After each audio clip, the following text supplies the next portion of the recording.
So probably the most important discipline in ITIL, we're going to have to lose the light because we're right under a cloud. This is going to be quite funny. Anyway, I'll see if I can see out the blue bits.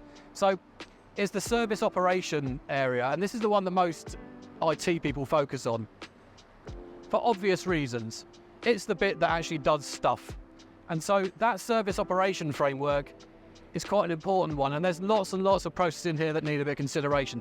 I'm going to focus on the core ones because I think there's only a handful that really, from a procurement perspective, you need to understand.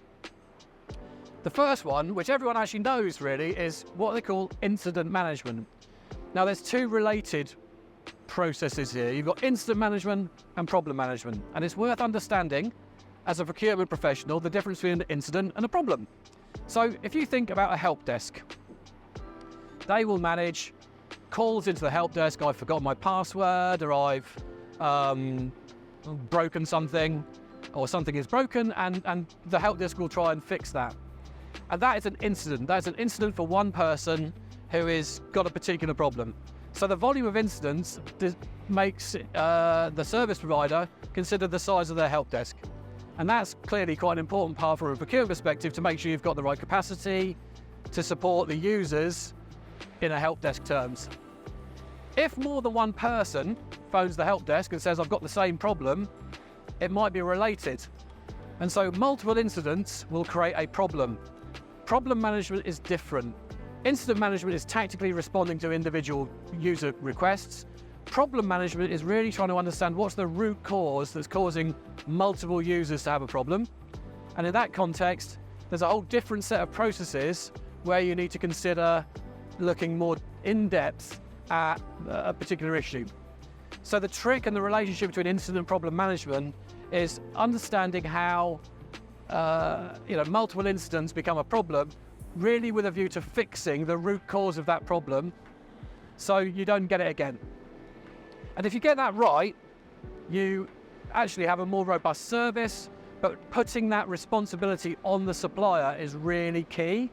They are the technical experts in this regard, and so they need to be responsible for ensuring that they understand the incidents coming into a help desk or any other things that are logged, and how it maps onto a given problem such that they can go away and fix the problem, not just deal with a volume of incidents. The next, we're losing all the sun there, mate. The next discipline is what they call a request fulfilment. So this is really, how do you deal with a simple request? Not a change to the service, but if a user wants to buy a new widget for their thing, then that probably needs to go through the help desk. So how do you fulfill that widget requirement?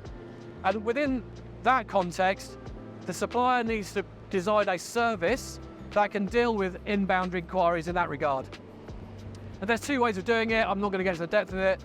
A good way to look at things is, where possible, get the supplier to create a catalogue of requests. And they are things that are standard, that can be asked for easily, and it makes it very easy to sort that out. I'm going to do a big 90 degree because there's a lovely hovercraft shot. I love hovercrafts, and I can't get close enough to it. I'll carry on while I'm doing it. The next and the final sort of discipline within the service operation thing is event management. And it's sort of related to incidents, but it's not. Events are things that are generated by the infrastructure itself, the technology itself. And in that context, the supplier, in this regard, needs to really understand what they're going to do with an event. So if your PC raises an event to say, I've got a problem here, it's a bit like a help desk call, but it's not really, it's automated, it's technology based. And a supplier should, if they're a professional technology provider, have monitoring tools that will develop a series of events that will warn the supplier of something going wrong proactively, and they'll deal with it proactively so your service is robust. Anyway, the service operation area is massively complex, and I would really make sure you rely on your IT stakeholders to give you as much detail as you can about what happens in the operation of the service, or what they want in the operation of the service. The trick then is to get them to articulate in a way that you can turn into a contract and define and lay off to a supplier. The operational side of things is the most important bit. If you get that right, the service just flies. But if you think about it in the context, nothing ever stays standard, nothing ever stays static. So operations is important, but actually you need to consider all the other things such as transition and change, such as continual service improvement, which will form the basis of our next video once I get out of this cloud and the likely rain cloud. No. Blech.